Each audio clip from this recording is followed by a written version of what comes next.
ప్రధాని నరేంద్ర మోదీ జూలై 8 నుంచి 10 వరకు రష్యా, ఆస్ట్రేలియాలో పర్యటించనున్నారు. రష్యాలో పర్యటించాలని ఆ దేశ అధ్యక్షుడు వ్లాదిమిర్ పుతిన్ ప్రధాని నరేంద్ర మోదీని ఇదివరకే కోరారు. 22వ భారత్ రష్యా వార్షిక శాఖరాగ్ర సమావేశంలో పాల్గొనాలని ఆహ్వానించారు. ఈ నేపథ్యంలో ప్రధాని మోదీ ఈ నెల 8 నుంచి 9 తేదీల్లో మాస్కోలో పర్యటించనున్నారు. ఆ తర్వాత ఆస్ట్రేలియాకు వెళ్తారు.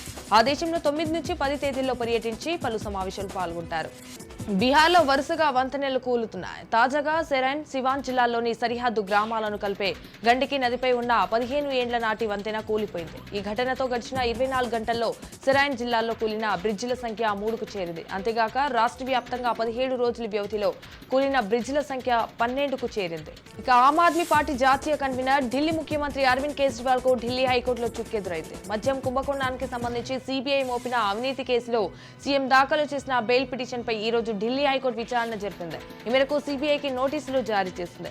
కేజ్రీవాల్ దాఖలు చేసిన పిటిషన్ పై కౌంటర్ దాఖలు చేయాలని నోటీసులు ఇచ్చింది. అనంతరం తదుపరి విచారణను జూలై 17కు వాయిదా వేసింది. యూపీలోని హత్రాస్ సత్సంగ్ వద్ద తొక్సలాట ఘటనలో 6గురిని పోలీసులు అరెస్ట్ చేశారు. ఆర్గనైజర్ తో పాటు మరో 5గురిని అదుపులోకి తీసుకుని విచారిస్తున్నట్లు పోలీసులు తెలిపారు.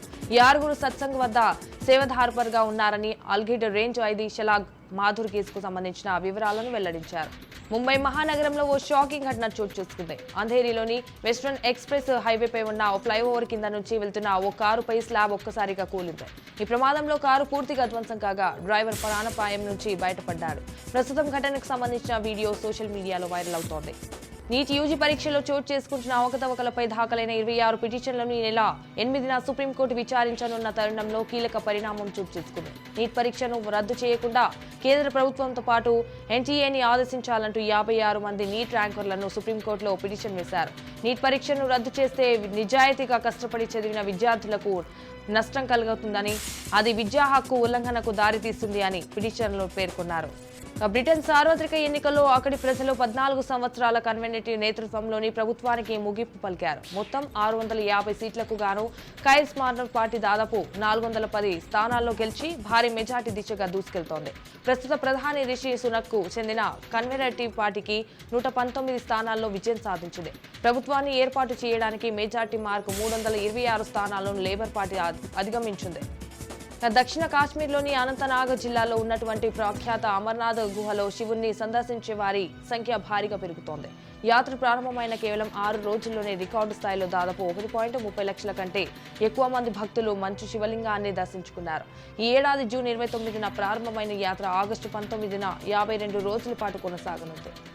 అమీబిక్ మెనంజో ఎన్ఫ్లోస్లైట్ వ్యాధి బారిన పడి కేరళలో మృదులానే 14 సంవత్సరాల బాలుడు మృతి చెందాడు. కలుషిత జిల్లాలో ఉండే అమీబా బ్యాక్టీరియా మొక్క ద్వారా శరీరంలోకి ప్రవేశించినప్పుడు ఈ వ్యాధి సోకుతోంది.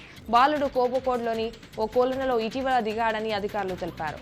ఉద్యోగ పోటీ పరీక్షల కేంద్రమైన రాజస్థాన్లోని కోటాలో మరో విద్యార్థి ఆత్మహత్య చేసుకున్నాడు. బీహార్కు చెందిన సందీప్ కుమార్ కుర్మి తాను ఉంటున్న పీజీ రూమ్లో ఫ్యాన్ ఊరేసుకుని బలవన్మరణానికి పాల్పడ్డాడు. దీంతో కోటాలో జనవరి నుంచి ఆత్మహత్య చేసుకున్న విద్యార్థుల సంఖ్య 13కు చేరింది. కాగా గత ఏడాది 26 మంది విద్యార్థులు ఉసురు తీసుకున్నారు.